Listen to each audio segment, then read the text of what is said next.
بسم اللہ الرحمن الرحیم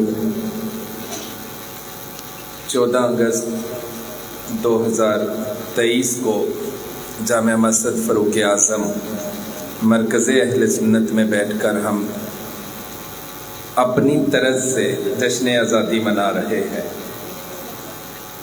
اگر آپ احباب تھوڑی سی توجہ فرما لیں،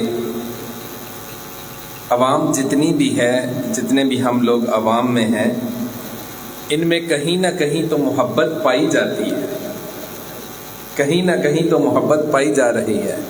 اس میں بھی کوئی شک نہیں، بہت ساری خرافات باہر سے جو آوازیں آ رہی ہیں، باہر نکلے تو ایک شور ہے، عجیب طرح کا معاملہ بنا دیا ان لوگوں نے، کوئی روکنے والا بھی نہیں ہے، لیکن باوجود اس کے لوگوں میں محبت پائی جاتی ہے۔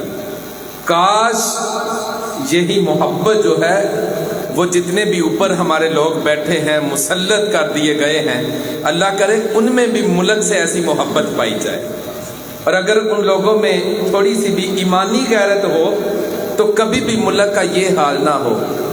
ابھی تو ہمارا نہ کوئی ایئرپورٹ رہا ہے، مہنگائی کی بات کریں تو وہ الگ ہے، ڈالر کی بات کریں وہ الگ ہے، اور پھر ہر بچہ جو جتنا مقروض ہے وہ ہر کسی کو پتہ ہے۔ بھئی میں نے قرضہ کب لیا ہے؟ یہ ہمارے آتی بھائی علامہ صاحب بیٹھے ہیں، یہ علامہ صاحب بیٹھے ہیں، ہم نے قرضہ کب لیا ہے؟ کس سے لیا ہے؟ کب لیا ہے؟ کتنا کھایا ہے ہم نے؟ عجیب معاملہ ہے۔ جن بندوں کو 2000-2500 بل آتا تھا، 10-10 ہزار بل بجلی کا بیچ رہے ہو۔ خوف نہیں آتا اللہ کا؟ ذرا بھی عوام پر رحم کرو، عوام کے ساتھ حسن سلوک سے پیش آؤ، اس کی وجہ سے ملک چل رہا ہے۔ تو اللہ کرے آزادی کے مطلب کو جیسے عوام سمجھتی ہے وہ لوگ بھی سمجھ جائیں۔